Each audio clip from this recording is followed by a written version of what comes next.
Bismillahirrahmanirrahim. Assalamualaikum warahmatullahi wabarakatuh. Alhamdulillah wassalatu wassalamu ala Rasulillah amma ba'd. Suatu ketika baginda Rasul sallallahu alaihi wasallam pernah bertemu dengan Sayyidina Muaz bin Jabal. Lalu Rasulullah sallallahu alaihi wasallam pegang tangan Sayyidina Muaz, lalu Rasulullah bercakap kepada Sayyidina Muaz, "Wallahi la uhibbuka. Wallahi inni la uhibbuka."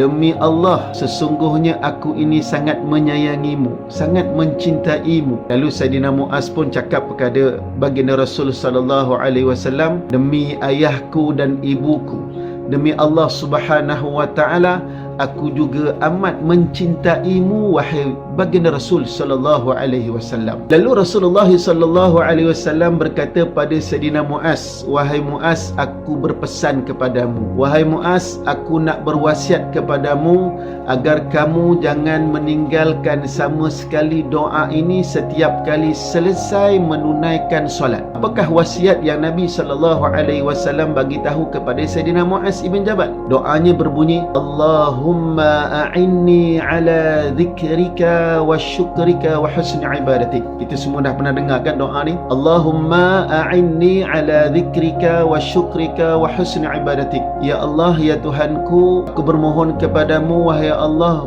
bantulah aku senantiasa ingat kepadamu. Ingat kepada Allah, berzikir kepada Allah, ingat kepada Allah. Itu yang pertama. Yang kedua, wa syukrika, kita minta bantu, minta pertolongan daripada Allah Subhanahu wa taala agar Allah Subhanahu wa taala selalu membantu kita untuk kita selalu bersyukur kepada Allah Subhanahu wa taala, menjadi orang yang senantiasa bersyukur kepada Allah Subhanahu wa taala. Itu yang kedua. Dan yang ketiga, dalam doa yang Nabi sallallahu alaihi wasallam ajar kepada Sayyidina Muaz, apa dia? Wa husni ibadatik. Kita minta pertolongan daripada Allah Subhanahu wa taala agar Allah senantiasa memperbaiki ibadah kita kepada Allah Subhanahu wa taala. Ini doa yang sangat luar biasa yang perlu kita amalkan, yang telah diajarkan oleh Nabi sallallahu alaihi wasallam kepada Sayyidina Muaz ibn Jabal. Dan doa ini kita tak boleh lupalah, sebab doa ni Allah ajar kepada sahabat yang Rasulullah sayang.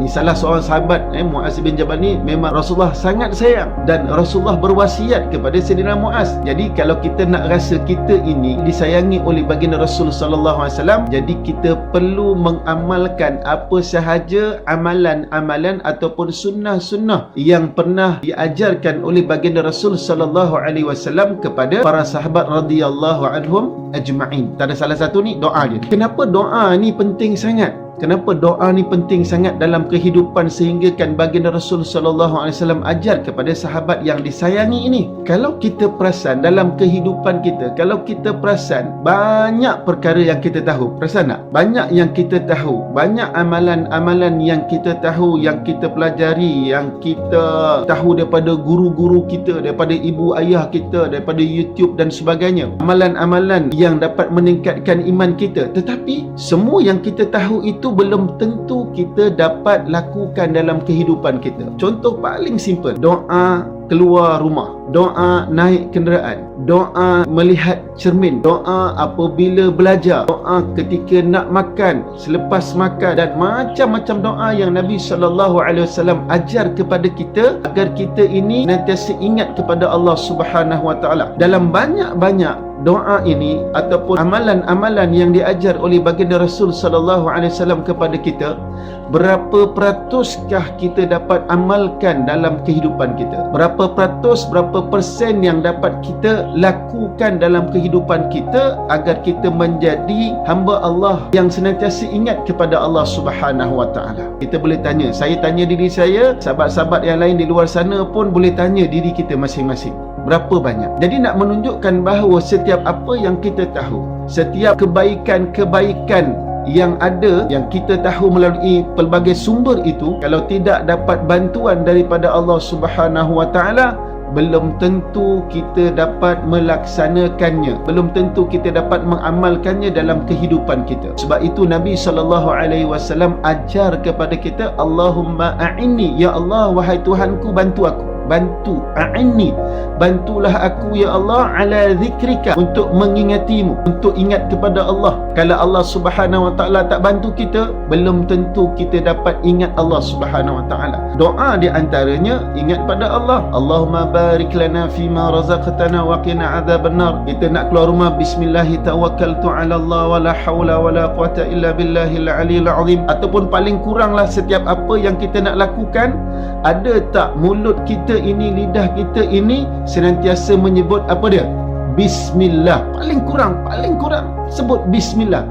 Mampu tak lidah kita, mampu tak mulut kita ni, akal kita ini untuk menyebut apa? Akal tak sebutlah, mulut kita lah sebut bismillah dengan nama Allah. Mampu tak? Saya nak kata saya sendiri pun tak mampu, melainkan dapat pertolongan daripada Allah Subhanahu wa taala. Allahumma a'inni ala zikrika wa syukrika. Yang kedua, wa syukrika. Mampu tak kita ni senantiasa bersyukur kepada Allah Subhanahu wa taala. Kadang-kadang kita ni lepas makan pun tak sempat nak baca doa alhamdulillahilladzi at'amana wa saqana wa ja'alana minal muslimin, ataupun sebut saja alhamdulillah. Dapat nikmat saja alhamdulillah. Contoh, walaupun Allah Subhanahu wa taala kata apa?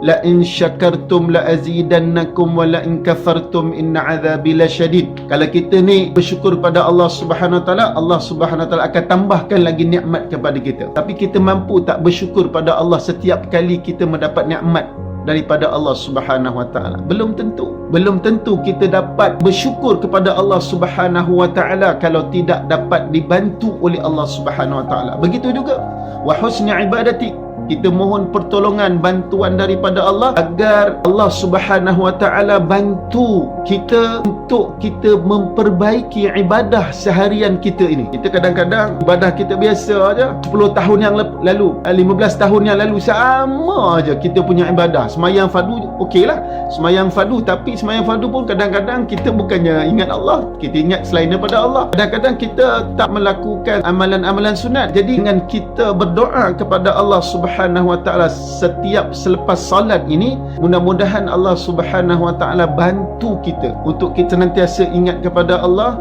senantiasa bersyukur kepada Allah, senantiasa apa lagi? Memperbaiki ibadah kita kepada Allah Subhanahu wa taala. Jadi doa ini sangat penting untuk kita amalkan dalam kehidupan. Nabi pesan kepada Sayyidina Muaz, lepas saja salat, jangan kamu lupakan doa ini. Allahumma a'inni ala zikrika wa syukrika wa husni ibadatik. Jadi siapa-siapa yang mendengar tu, kalau yang sudah hafal, kita cuba amalkan. Ini sebabul wurud dia. Kita cuba amalkan doa ini. Kalau kita belum pernah dengar ataupun belum pernah hafal dan sebagainya, boleh kita hafalkan doa ini dan kita boleh amalkan dalam kehidupan kita. Perkara yang kedua yang ingin saya sampaikan daripada hadis ini yang kita boleh dapat ambil, bagaimana cara baginda Rasul sallallahu alaihi wasallam. Ini dia short sikit. Shortnya bukan apa, bagaimana Rasulullah dia nak berwasiat. Sebelum dia berwasiat kepada Sayyidina Muaz, Rasulullah dia pegang tangan Sayyidina Muaz, dia pegang tangan Sayyidina Muaz, dan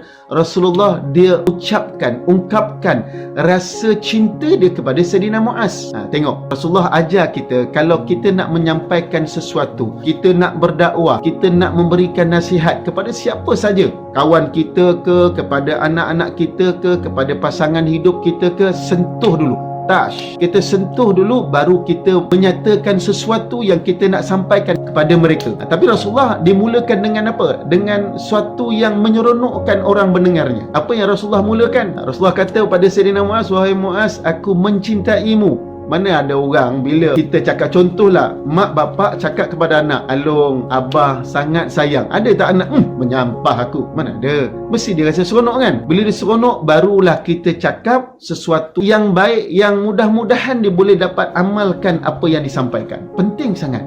Ini adalah salah satu metodologi, kaedah bagaimana berdakwah kepada orang lain. Okey, itu yang kedua. Yang ketiga, dalam kita berdoa ni kepada Allah Subhanahu wa taala untuk Allah bantu kita ni apa jua keadaan sekalipun, tapi jangan lupa agar kita berusaha. Janganlah kita harapkan doa saja tanpa kita berusaha, tak boleh. Kita berdoa dan kita berusaha. Doa, kita berusaha. Contoh, kita nak pergi tempat kerja ni, kita doa dulu, ya Allah, ya Tuhanku, jadikanlah aku seorang pekerja yang cemerlang, jadikanlah aku seorang pekerja yang committed. jadikanlah aku seorang pekerja yang dapat melaksanakan tugas sebaik mungkin.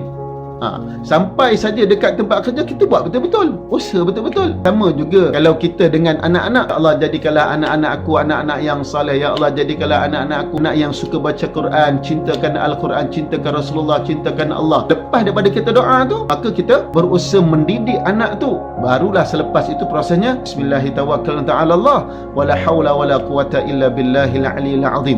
Usaha, doa, tawakal. Kalau kita dapat melaksanakan pesanan Nabi SAW ini kepada Sayyidina Muaz ibn Jabal ini dalam kehidupan kita, mudah-mudahanlah kita doa dengan Allah SWT agar Allah SWT mengkabulkan doa kita. Allah SWT mengkabulkan permintaan kita, khususnya pada saat ini dalam bulan Ramadan, 10 malam terakhir. Masya Allah, ini adalah masa yang kita perlu bersungguh-sungguh, perlu berjihad. Jangan kita sia-siakan 10 malam yang terakhir ni. Dan kita tahu dalam 10 malam terakhir ini ada satu malam yang lebih baik daripada 1000 bulan. So kita rebutlah agar kita tak lepas peluang yang Allah Subhanahu Wa Taala berikan dalam bulan Ramadan pada tahun ini. Banyakkan berdoa dengan Allah Subhanahu Wa Taala 10 malam yang terakhir ini.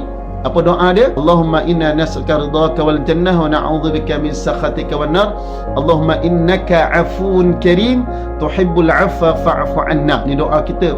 Banyakkan kita berdoa ini, mudah-mudahan Allah Subhanahu Wa Taala mengampunkan dosa kita. Mudah-mudahan Allah Subhanahu Wa Taala memaafkan kita. Mudah-mudahan Allah Subhanahu Wa Taala masukkan kita semua dalam syurga Allah Subhanahu Wa Taala tanpa hisab. Sekadar di sini saja yang dapat saya sampaikan, sedikit pesanan untuk diri saya, begitu juga dengan sahabat-sahabat yang berada di luar sana. Mudah-mudahan memberikan manfaat kepada kita, khususnya dapat kita beramal dengan doa Allahumma a'inni ala dzikrika wa syukrika wa husni ibadatik. Mudah-mudahan kita semua digolongkan dalam golongan orang yang beruntung di sisi Allah Subhanahu Wa Taala, insya-Allah. Sekian saja, wabillahi taufiq wal hidayah. Assalamualaikum warahmatullahi wabarakatuh.